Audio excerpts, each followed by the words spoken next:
Hello everybody, welcome to Crafty Soup. My name is Misty.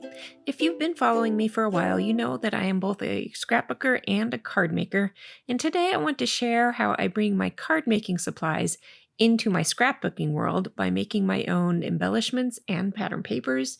And today I'm focusing on cover plate dies and their accessory dies to create these lovely projects, from simple embellishments to complex looking patterns, and I'll give you tips and tricks on how to do these by hand if you don't have these supplies. So let's dive in. All right, I'm going to start off with the simplest one, which is using the accessory pieces from a die set, which happens to be stars, to create some vellum embellishments. Now, if you don't work with vellum very often, I have a whole vellum video of different tips and tricks and techniques, including coloring vellum, which I'm going to do here. If you want to see more of those tips, I will link you up to that video, but let's dive into this one idea. I will roll a brayer across my ink pad in one direction, not back and forth, because if you go back and forth, it will just ink up one little section of the brayer. You want to roll it back and forth, and then when you apply that ink to your vellum, start on one end and go all the way down, and then start on the other end and come back. And then once you have a good coat of ink, then you can run it back and forth to kind of spread and smooth that ink. You will need to let that dry, or like I do, use a heat tool to speed up the drying time, because vellum dries slower than paper.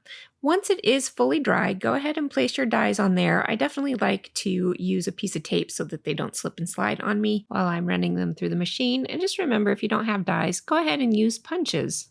Run it through your die cut machine and then go ahead and pop out your lovely little embellishments.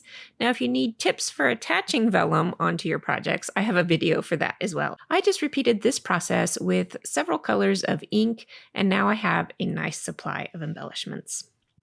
All right, if that project was too simple for you, let's get a little more complex with this cover plate die. Now, this cover plate die is a full panel die, which means it cuts out every single edge all the way around and creates a panel sized for the front of a card, which happens to be 4 1/4 by 5 1/2. Now, because scrapbooking paper is 12 by 12, that math doesn't work out very evenly. So what I'm going to do here is take the colored paper that I want to be the top pattern of my project and cut it down to a 6-inch width. And then I'm going to turn it and cut it further down into 4 1/4 inch width. Now that's going to give me just the right width to be equal to the die, so we'll have to line it up carefully. And then the final panel will be smaller than that, but that will be okay when we get to the end of the project. Now, here I am with my paper, making sure I have the textured side toward the cutting face of my die. I will line it up carefully, put tape on there, and then run it through my die cut machine. And I will do every single panel the same way. Now, you can see this final panel is not cut as equally on the sides, and that's okay, because like I said earlier, these panels will not equal a full 12 by 12 no matter what we do. So we are going to trim this down. But first we have to attach all those panels to our background sheet of paper. In this case, I'm just using white cardstock, but you could use whatever you want. And then you're going to get the first one lined up in the corner and then butt each adjacent panel up against the next. Of course, this is going to depend on your die. I am using a very repeating pattern die, and that is what I recommend for this project. But you can also overlap sections of your panels if you need to align the pattern a little bit better than that.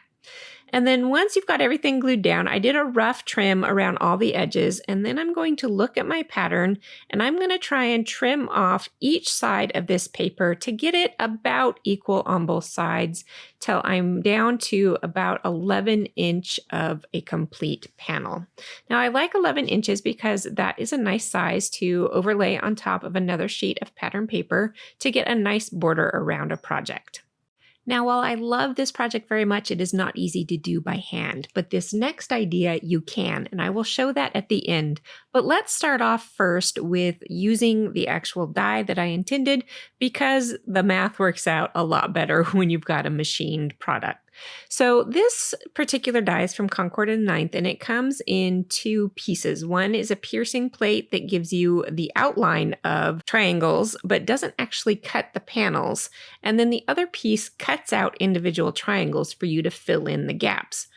Now I am trying to line up this die to create an entire sheet of these impressions for lining up my triangles, and getting them exactly right wasn't working out very well. I was more successful at lining this up from side to side than I was at lining it up from top to bottom. So what I ended up doing, and this is what you could do at home, was to create 4 individual panels and then tape them all together. So that one was a pretty successful 2 wide panel, so I will keep that one. And then on the other side, I am taping down this other piece that is 2 other panels that are combined together, and I am overlapping them so that all the pattern lines up nicely. Now, like I said before, the cover plate dies are intended for card making so that they don't match up well with the sizing of scrapbooking paper. So I am just doing an 8.5 by 11 sheet, which is what card makers use. And that'll take me less time since these triangles are pretty small. It will take a while to get through this project, although I will show you a couple of less time consuming ideas as well. I went to my stash and pulled out a bunch of scraps of paper, and I'm going to cut these down to fit my triangle dies. And then I'm just going to cut, and keep cutting until I have lots and lots of triangles in various colors. Now, I pulled out even more papers and cut even more triangles, and then I just tossed them all together like a salad in a dish so that I could have a very random selection.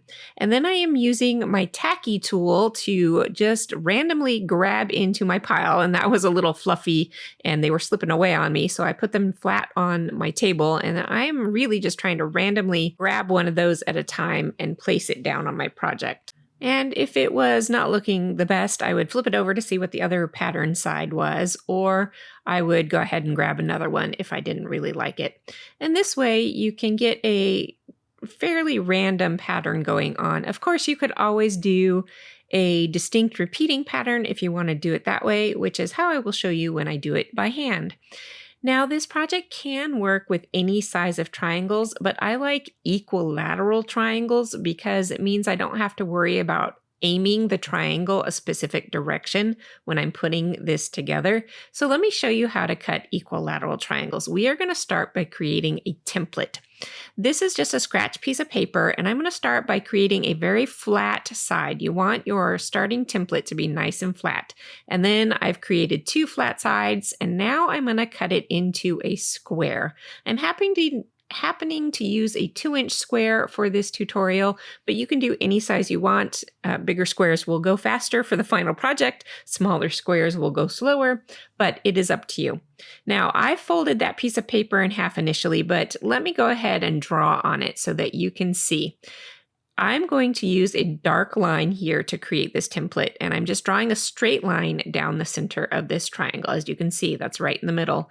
And then I know the bottom edge of my triangle is 2 inches, so I need to align my ruler so that the 2-inch mark hits one corner and then also hits the line that I drew in the middle. Now you can see this triangle is not as tall as 2 inches, and that is why we need to create a template, because the math doesn't work out well otherwise. Believe me, I tried. So you do have to create this template ahead of time. And then I'm double checking my math because I made lots of errors getting to this point. And I'm triple checking my math to make sure I have got the most equilateral triangle that I can get. And then a tiny bit of trimming, and I am satisfied that that will be close enough for what I need. The more off these triangles are, the more off your entire row of triangles will be, which will lead to frustration in the end. So next up is to grab your scratch paper and to align your template right on to the top and side edges with the corners of that triangle. Then make a mark, and we're going to cut at that mark into a strip. And then once we have this strip, we can line up our triangle and start tracing it down.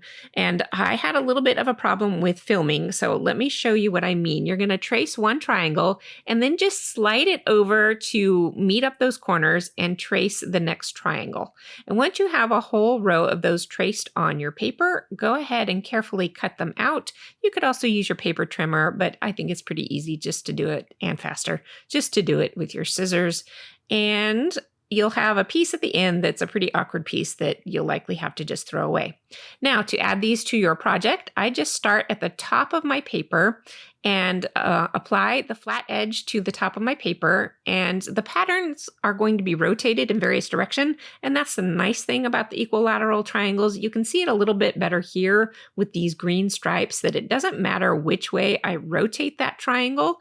It can go either way, and I don't have to think about which direction the triangle is pointing. So just continue on with this process until you have a completely quilted background, either in a repeating pattern like I do here, or in a random pattern like I did previously. Or if you're short on time or just want a different look, try these ideas where you only fill in some of the rectangles. Or you can go ahead and do a pattern within a pattern like I did here with the hexagon shapes, or keep it super simple and just make a single row of triangles. It's all up to you how much time and energy you have and what kind of look you're going for. All right, that does wrap up this idea video for you for this time. I hope you enjoyed something about it. And if you did, I would love it if you would leave me a comment so that I can keep bringing you more good videos in the future. And until then, have an artful day.